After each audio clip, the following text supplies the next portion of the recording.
amigos, estamos aquí con nuestro gran amigo Carlos González, profesor, maestro y ahora maestros de maestros, porque nos enseñan, ¿no? Bueno, eso parece bien. Nada, vamos a hacer una entrevista así, entre amigos, como digo yo. Cuéntame, tu formación como maestro, ¿cuál es actualmente? O sea, es decir, ¿hasta qué punto ha llegado? ¿Y cómo has hecho para formar a maestros? Bueno, pues en realidad es muy sencillo. He seguido un sueño que yo sentía en mi corazón y entonces el mismo sueño te da las pautas, ¿no? Y cuando empiezas a pensar demasiado y te haces expectativas determinadas, te alejas del sueño y de la claridad. Entonces he aprendido a dejarme sentir y entonces las cosas han ido viniendo solas, ¿no? Yo a mis alumnos, cuando ejercía durante esos 24 años, la pregunta clave, cuando lo recibía, decía, bueno, ¿cuáles son vuestros sueños? Y la sorpresa contundente es que o no sabían cuáles eran sus sueños o me hablaban de necesidades.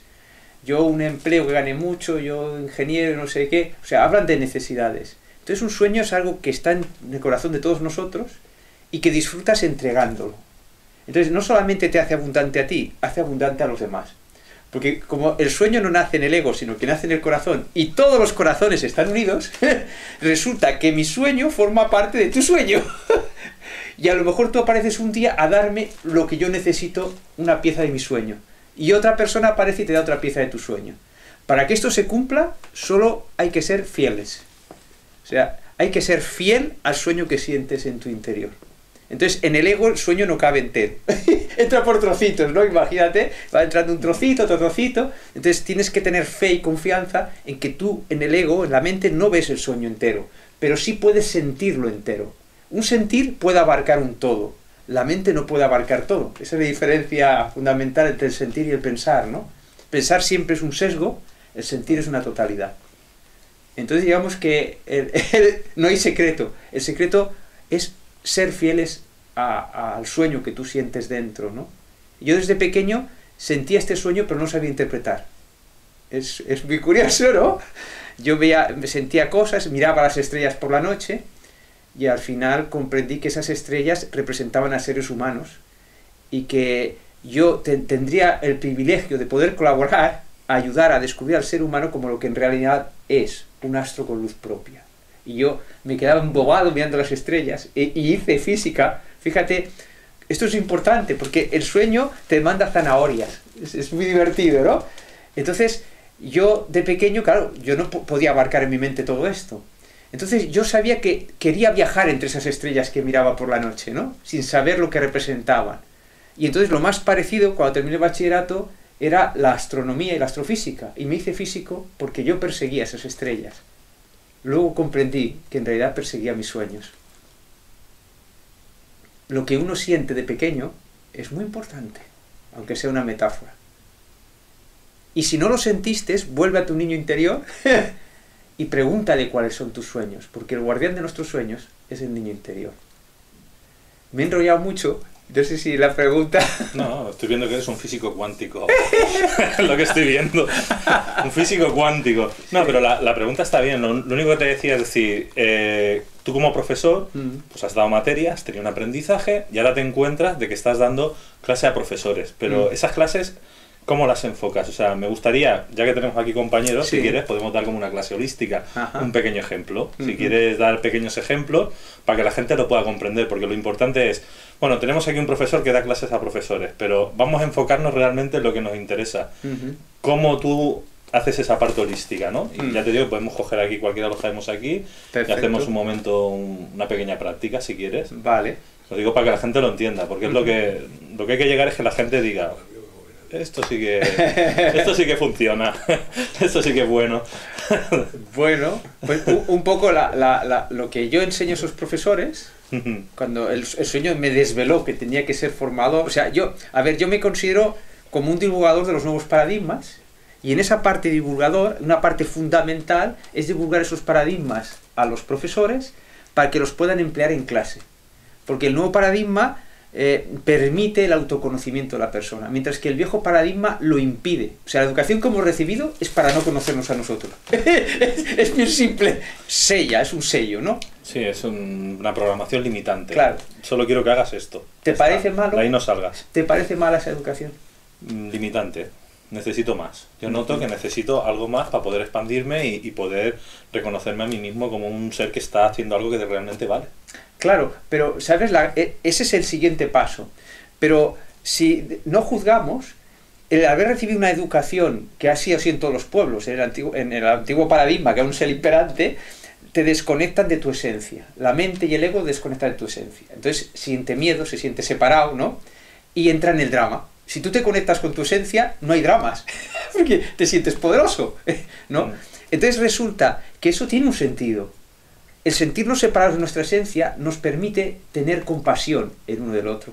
Imagínate que tú te conectas con tu alma, yo con mi alma, perfecto, entonces somos los dueños de nuestra vida, no tememos a nada.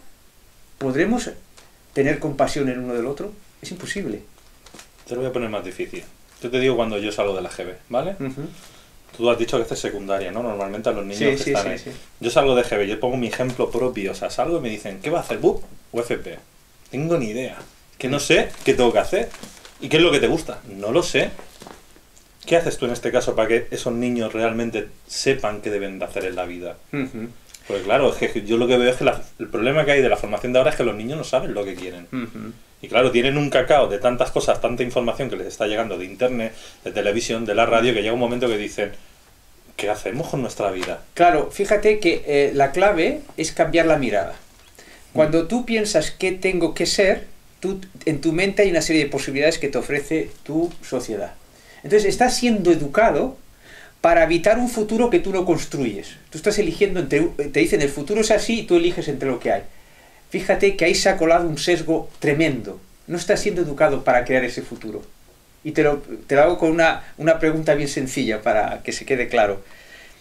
Si tú te sientes creador de ese futuro, a lo mejor tú tienes que ser de una profesión que eres tú quien la inventa. Y eso ni siquiera pasa ni por la mente del padre, ni por la mente del profesor, y mucho menos por la del alumno. ¿Por qué? Porque no hemos sido educados para ser creadores del futuro, sino para habitarlo. De ahí nace el drama. Es decir, esto es lo que hay. O sea, tú no eres el creador. Pues me ha costado entenderlo 30 años, ¿eh? Hay que decirlo. Por eso hay que llevarlo a la educación. Sí, sí. Esa es la apuesta. Esa apuesta. Y entonces, estos niños que tú tratas, más o menos, ¿cómo sería una clase con ellos? Que ahora ponte en el papel de profesor, ¿no? Sí. Primera persona, como digo yo. Y desde esa primera persona, ¿cómo enfocas la clase?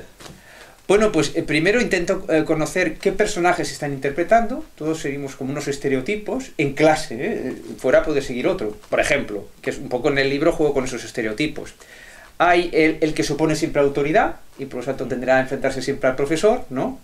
Hay quien es tímido, hay quien es el gracioso de clase, mil cosas, ¿no? Y hay quien ni te enteras que está en clase y a lo mejor se vive los mayores problemas. Entonces, claro, la esencia es que el alumno tiene que reconocerse más allá del personaje que hace, para, desde su propia sabiduría, saber qué quiere ser en la vida. No lo que la sociedad le propone, porque insisto, ¿y si es algo que no existe todavía? Claro, ridículo. O si ahora yo me hago ingeniero y luego sobran. Todo eso es un camino absurdo, en el fondo, ¿no? Porque ese ego busca seguridad. Mientras tú buscas seguridad, te pierdes tu propia sabiduría y tu propio camino, ¿no?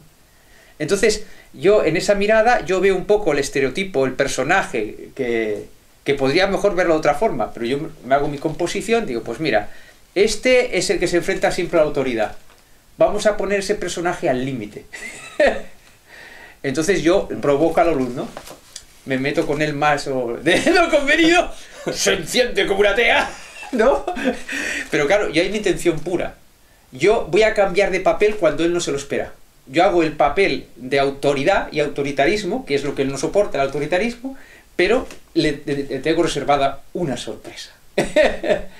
Por ejemplo, esta técnica me la dio la idea un médico, el doctor Carvajal, exactamente, que dijo una vez, dice, un enfado es algo maravilloso, es como un volcán.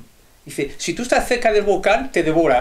Pero si tú estás en un barco y dices, ¿qué fuegos artificiales más bonitos? Mira cómo crece la isla, y aumenta su tamaño. Desde esa perspectiva ves que aquello es una abundancia, el volcán. Entonces, si tú ves a una persona enfadada, es un problema si tú te pones cerca del volcán. Pero si la contemplas, es una maravilla. Es poder que está expresando aquella persona. Entonces digo, date, esto para clases es genial. sea, Entonces, tú estás como tercera persona, entonces. Un Claro. observador que lo ve desde fuera. las dos cosas, y que actúa. Entonces yo voy a por ese alumno, ¿no? A veces no hace falta ir, se da la circunstancia, ¿no? Simplemente, porque ya está en su carácter, si no la provocas. Le provocas, se da la circunstancia, empieza a perder los nervios, tú le calientas bien calentado, porque ese es el personaje, con otro sería distinto, y ya empieza, te insulta en clase. Para otro profesor aquello sería, ostras, me ha insultado, expulsión, no sé qué. Algunos alumnos, ostras, esto es lo que va a pasar, ¿no? Y entonces yo me voy distanciando y le caliento y digo, suéltame, me llama de todo, ¿no? Parece que tú has perdido la autoridad. En absoluto, amigo. Esa es la clave, porque tú estás en tu centro. Entonces, cuando él ha terminado su discurso y en un momento que se extingue, ¿no? Aquel discurso, él mismo notas que está asustado por lo que ha sacado, ¿no? Entonces, desde el corazón, sin mentir, porque tú lo sientes así, lo ves más allá del personaje, dices, ¡qué maravilla! ¡Qué poder acabas de expresar! ¡Qué fuerza llevas dentro! ¿Habéis visto los demás? Una fuerza que es capaz de expresarse, de enfrentarse a la autoridad en clase. Y empiezas a alabar lo que ha dado fuerza a ese personaje. No al personaje, sino lo que hay detrás que le ha dado fuerza y poder. Que es lo que yo quiero que él reconozca. Entonces lo desmontas. Claro, pero ahora viene lo sorprendente.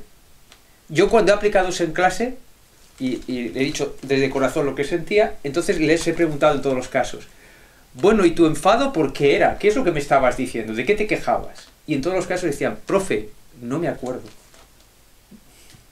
Claro, es que no se enfada por lo que creemos que se enfada.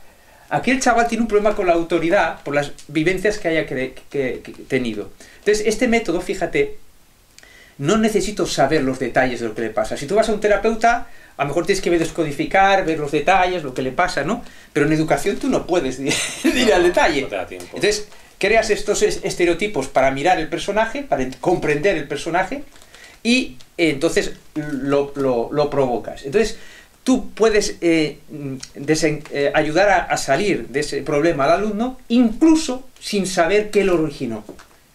Si no hacemos cosas de estas rápidas, si tenemos que ir biodescodificando o aplicando terapeutas a todas las personas que están atascadas, no acabaremos nunca. Siendo necesario, tú que eres terapeuta, te quiero... No. Pero uno de mis sueños es que tú no seas necesario como terapeuta. No, sí, yo lo veo perfecto. Sí, ahora, sí. pues quedan 100 años, 200, 300, no te preocupes. No, mientras la gente tenga una base, Claro. como decimos nosotros, de la misma biodescodificación que nosotros hacemos, entonces ya sabrán que nadie les puede engañar y ya tienen las herramientas para autosanarse. Exacto. Sí, tiene que ser desde la educación. Claro, para que sea independiente. Eso es lo que a mí en Enric Corbera me cautivó. Yo, gracias a la caja de Pandora, tengo que agradecer que conocí a Enric Corbera. Y cuando yo vi sus vídeos, vi que resonaba con mi método. Digo, claro, porque el paciente que va allí, alguno lo entenderá en profundidad, otro menos, ¿no? Pero entendido en profundidad, lo que Enric te está diciendo, es decir, lo que quiere este método es que tú gestiones tu propia salud. Y eso es lo que yo quiero. El empoderamiento es que la persona gestione su vida. Digo, date, esto a mí me resona, esto a mí me interesa. Entonces, todo lo que él trabaja con el árbol genealógico, yo lo llevo al árbol cultural, que de alguna forma es el que genera de alguna forma esos árboles genealógicos. Explica lo que es árbol cultural para que la gente lo entienda. Sí, el árbol genealógico, entendemos que desde esta mirada de Enric Corbera y de muchos, ¿no?, del árbol genealógico, tú comprendes que el ego en realidad es esclavo, nace esclavo del árbol genealógico, ¿no? Sí, repite el papel del abuelo, adaptado a los tiempos, en fin. Entonces el biodescodificador, tú lo sabrás mejor, pues descubre cosas como estas, ¿no?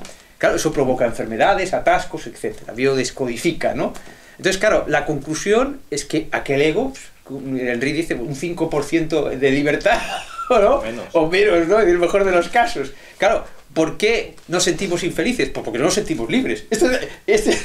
¿Y por qué? Porque hemos sido educados para quedar atados al árbol genealógico y también al cultural. Lo que comentaba cuando hablábamos de la película, ¿no? Entonces hay que cambiar la educación. O sea, hay que educar no para que tú quedes pegados a esos árboles, sino si tú tienes que ser tú mismo, tú no puedes ser pegado al árbol. Ahora, eso es muy importante. Si tú odias al árbol, sigues pegado. Tú tienes que honrar el árbol. Y claro, exacto, y respetar a los que quedan aquí en el árbol. Entonces es un poco como si tu rama empieza a ser un poquito más larga, ¿no?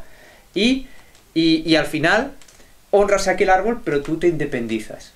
Entonces, si queremos personas empoderadas, que gobiernen su vida y sean creadores de su vida, tienen que superar las ataduras del árbol genealógico, y el cultural es lo mismo, ¿eh? O sea, igual que hay papeles que se repiten en el árbol genealógico, dentro de una determinada cultura, los papeles se repiten, solo que a un nivel más global. Entonces yo estoy muy agradecido a Enric Corbera, porque entonces yo aplico eso a la cultura y a mis personajes y a todo mi método, ¿no? Entonces, todos estos niños que están así en clase, has hablado, por ejemplo, del problemático, ¿no? Como digo yo, del típico. Pero este, por ejemplo, que está callado, que tiene problemas familiares, de maltratos, por decirlo de alguna manera, ¿no? Este niño, ¿cómo haces que se levante, que pueda salir hacia adelante? Un niño tan hundido. Claro, primero he de decir que mi método no es aplicable a todo el mundo. O sea, tú no puedes obligar. De la misma forma que tú como terapeuta, si algo en el ser de esa persona no quiere sanarse, sabes que no puedes hacer nada. Que debería ser quien se sana, etcétera, etcétera, ¿no? Pues